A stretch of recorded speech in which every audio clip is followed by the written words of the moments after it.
Like, I mean, nowadays there are a lot of apps and other third-party solutions out there to help you with finding suppliers, or say managing your business and everything. So for a business, for a e-commerce business, let's say if someone is starting off with the drop shipping, right?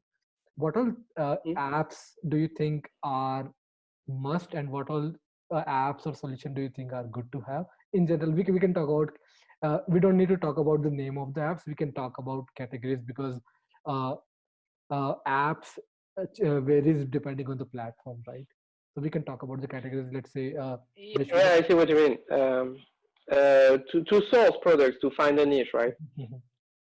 No, not just find Um, a niche, like even like from finding a niche to say running like promoting the product, or from promoting to products, so say making sure customers are happy, like basically the complete cycle of it, like every app.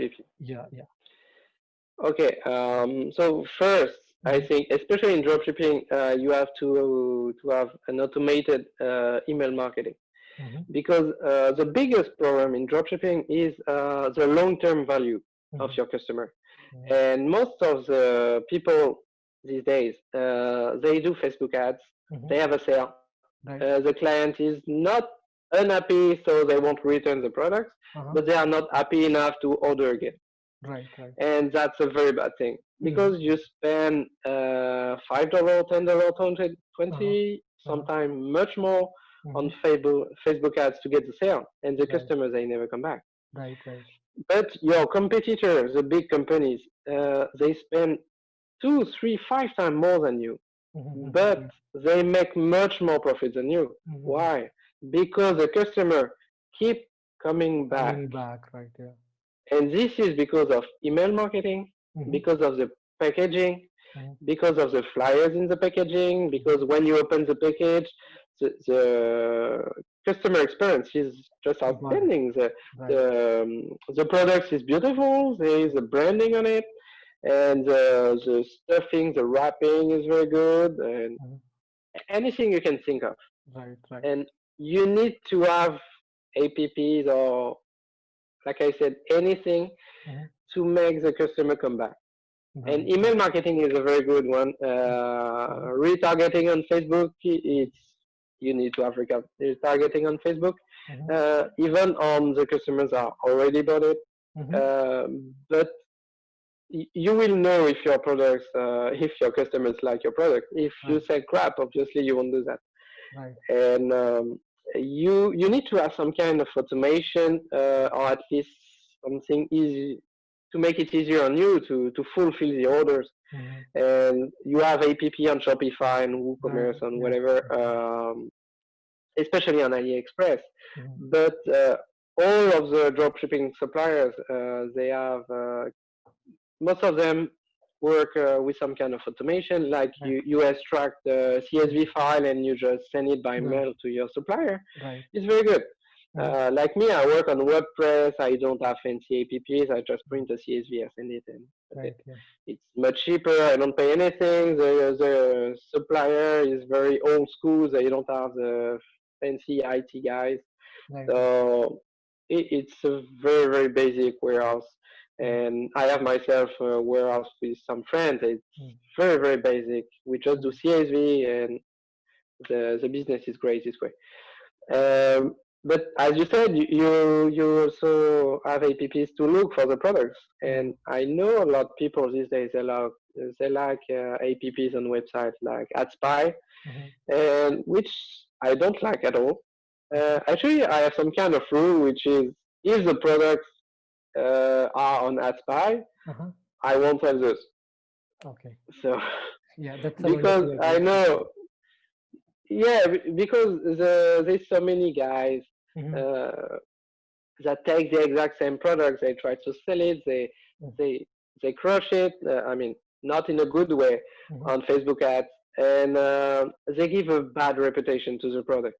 Mm-hmm. So when the clients see my ad or my SEO post or whatever, they will think I'm a scammer, even Mm-hmm. if I'm not, Yeah, yeah, because so many scammers will see the product on that spy and give it a yeah. bad reputation. Right. So maybe the product is good, Mm-hmm. but because it's on that pie, it, Okay. it it won't last. It Right. won't have a good reputation. You won't make a good brand image. Uh-huh. And in the end, all you want to stay in business is having a good feedback on your customers, having a good Mhm. brand image. Because as Definitely. I've said, you don't want to rely on one product. You Absolutely. want to rely on a niche, or Right. even sometime on just one brand, which Right. could serve many niches. Right. Like if you have a general store, maybe your brand image would be just to be a good retailer. Right. And like Amazon has no niche. It's just an amazing customer service, very fast shipping time. People just want that. Right. So please find a product that is good, find Yeah. a supplier that is good, and just take the app you need Mhm. to do a better service. Right. Yeah. So I think that's a wonderful point. Like, I mean, I think don't rely on just one product. I mean, let's see if I have to sum up. Like, don't just rely on one product, and probably find a niche wherein like you can have multiple products and then focus on customer service, because like at the end of the day, like niche or the brand are the two things that you can bet on instead of products. And then when it comes to the apps, let's say, so the apps are basically to have your email marketing in place, and then retargeting, and then fulfillment, and then ad spy. But then the advice that you have is like, I mean, it's better not to go with products that are already there on the ad spy, because everyone is kind of knowing, looking at those, and then you don't have that competitive advantage or the differentiation that is required to actually make it a success with dropshipping, right? Yeah, and I would add that you need, especially these days, some kind of funnel app. Yeah. Like you guys know, you have ClickFunnels, but Yes. these days you have a lot of themes that Mhm. have some kind of funnels plugins integrated in the Mhm. themes. Uh-huh. So you can do some A/B testing. Right. You can change the product names. Mhm. You need to have some kind of app to do that, Right. Right. and I think that's one of the most important stuff, because you never know what's good and What what's works? bad, and Absolutely. you need to do A/B testing constantly, Right. Right. every time. So even with your email marketing, when you do automation, you need to split your clients. You have to segment them Mm-hmm. first. Like if you can, you don't send the same email to men and women. Right. You don't send the same email to obviously to friends that don't speak a word of English and Right. to US people. Yeah. And sometimes you can find another segment, like a bit Definitely. more high-end customers, for Mm-hmm. example. Right. Right. You can do some better upsells for them, Mm-hmm. Right. Right. and you need to try different kind of emails, like Mm-hmm. again A/B testing, because sometimes you can have 1% open rate in some and 10% in one other, just if you change the title or some pictures or whatever. Yeah. Yeah. And A/B testing, you need some apps of that. Right. Right. I think that's a wonderful point. Like A/B testing, Yeah. continuous A/B testing is a good point. Yeah. Perfect. Yeah. I think we are good here. I really appreciate you taking out time on a Sunday evening and all say sharing